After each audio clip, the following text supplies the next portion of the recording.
علیکم رحمۃ اللہ۔ آپ نے پوسٹ بھیجی ہے نماز کے بعد ہاتھ اٹھا کر دعا کرنا۔ میرے سامنے جو پوسٹ آپ نے بھیجی اس پہ لکھا ہوا ہے فتاوی ثنائیہ۔ اچھا جی، فتاوی ثنائیہ کے اس سینڈ کیے گئے پیج پر لکھا ہے، لکھتے ہیں جواب، بعد نماز کے ہاتھ اٹھا کر دعا کرنا بعض روایات میں ثابت ہے۔ پھر تفسیر ابن کثیر کے حوالے سے لے کر آئے ان رسول اللہ صلی اللہ علیہ وسلم رفع یدیہ بعد ما سلم وهو مستقبل القبلۃ، نماز کے بعد نبی علیہ الصلوۃ والسلام نے اپنے ہاتھ کو اٹھایا اور آپ قبلہ رخ ہو کر آپ نے دعا کی۔ یہ روایت سندن ضعیف ہے۔ کیوں ضعیف ہے؟ اس روایت میں موجود علی بن زید پر کلام ہے اور یہ ضعیف ہیں۔ علامہ محمد ناصر الدین البانی رحمہ اللہ اس روایت کو سلسلہ الاحادیث الضعیفہ والموضوعہ کے اندر لائے، ٹھیک ہے، اور یہ نمبر تقریباً یہاں سلسلہ میں اس کا بن رہا ہے 2544۔ تو یہ روایت سندن ضعیف ہے۔ ہاں، کسی بھی نماز کی آخری رکعت میں رکوع کے بعد قنوت نازلہ میں دعائیں کرنا یہ ثابت ہے، قید جو مسلمان قیدی ہیں ان کی نجات کے لیے اور مسلمانوں کی کامیابی کے لیے اور کافروں کے خلاف بد دعا کرنا یہ ثابت ہے، ٹھیک۔ اور اسی طرح علامہ البانی رحمہ اللہ نے یہ بھی بتایا کہ اس راوی علی بن زید پر کلام ہے اور فرماتے ہیں کہ یہ ضعیف بھی ہے۔ اس کے بعد آپ کا بھلا ہو، یہ روایت پیچھے بہت سارے کچھ کتابوں کے اندر موجود ہے۔ مسند البزار کے اندر یہ روایت ہے 7845، 7845 نمبر پر، 7845 نمبر پر یہ روایت ہے، اور امام ابن کثیر اسے تفسیر ابن کثیر کے اندر بھی لائے۔ تو یہ روایت سندن ثابت نہیں ہے اور ضعیف روایت ہے۔ اچھا جی، اور اس راوی کا رتبہ ابن حجر رحمہ اللہ کے نزدیک بھی یہ ہے کہ یہ ضعیف ہے، اور امام دارقطنی رحمہ اللہ بھی فرماتے ہیں کہ یہ راوی کمزور ہے۔ تو یہ روایت سندن صحیح نہیں ہے۔ ہاں، نمازوں کے بعد اجتماعی دعا کرنا یہ بدعت ہے۔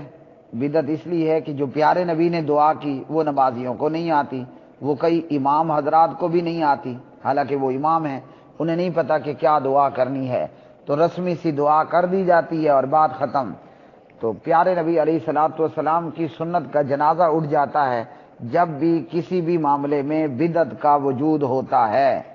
بدعت کے اندر یہ خرابی ہے کہ ایک تو وہ حدیث کے مطابق کہ بدعات پر مبنی اعمال مردود ہوں گے، ان پر آپ کو ثواب نہیں ملنے والا، بدعت ایجاد کرنے پر گناہ اور پکڑ ضرور ہے۔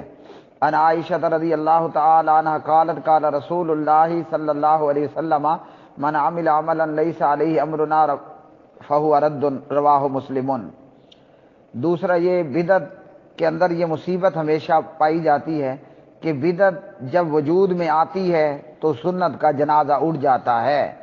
اب نبی علیہ السلام کی جو سنت ہے اللہ اکبر استغفر اللہ 3 بار اور آگے کو آپ دعائیں پڑھتے رہیں، اللہم انت السلام و منک السلام سے شروع ہوں اور چلتے جائیں چلتے جائیں۔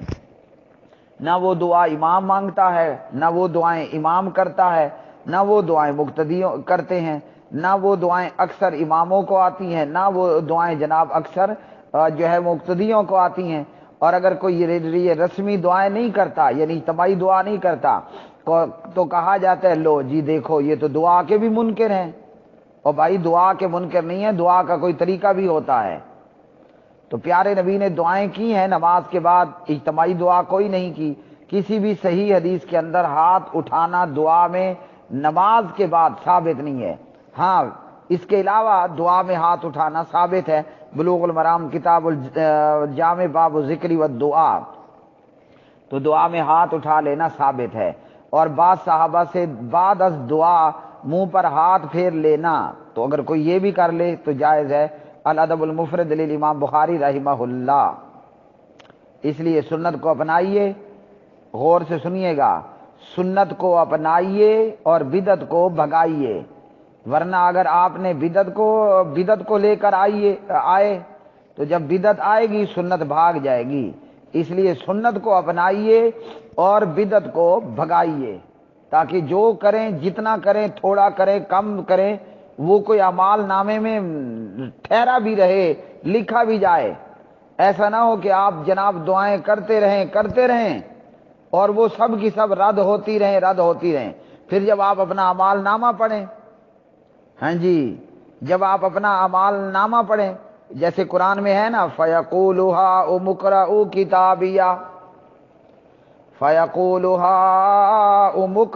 کتابیہ۔ حضرت صاحب یہ آپ کا اعمال نامہ ہے، ذرا اس میں پڑھیں نا آپ دیکھیں گے او میں نے تو فلاں فلاں فلاں فلاں نیک اعمال کیے تھے، وہ کیوں درج نہیں ہیں؟ تو پھر پتہ چلے گا کہ فَهُوَ رَدٌّ، وہ چونکہ بدعات پر مبنی تھے، وہ تو سارے کے سارے رائگاں چلے گئے، وہ تو مردود ہو گئے، ان کو تو لکھا ہی نہیں گیا۔ اب وہاں کی پریشانی سے پہلے آج اس مصیبت کا حل نکالیے، اور اس مصیبت کا حل یہ ہے سنت کو اپنائیے، بدعت کو بھگائیے، سنت کو اپنائیے، بدعت کو بھگائیے۔ تو نمازوں کے بعد اجتماعی دعا یا ہاتھ اٹھا کر دعا کرنا ثابت نہیں ہے، اور یہ جو روایت پیش کی فتاوی ثنائیہ میں، تو روایت سندن صحیح نہیں ہے۔ ہم یہ کہہ سکتے ہیں کہ ہمارے ان بزرگوں کو اس روایت کے تعلق سے، صحت کے جو ہے وہ خرابی کے تعلق سے علم نہیں ہوگا، تو اس لیے انہوں نے روایت درج کر دی ہے۔ اب چونکہ آپ کو اور مجھ کو اور ہم کو پتہ چل گیا کہ علی بن زید پر کلام ہے اور وہ ضعیف ہے، تو اس لیے روایت صحیح نہیں ہے، تو اس روایت کو چھوڑ دینا ہے اور سنت کو پکڑ لینا ہے۔ اور اللہ تعالیٰ تمام مسلمانوں کو یہ توفیق عطا فرمائے، اور اہل الحدیث کو بھی یہ توفیق عطا فرمائے کہ ہم سنت کو اپنائیں اور بدعت کو بھگائیں۔ وآخر دعوانا ان الحمد للہ رب العالمین۔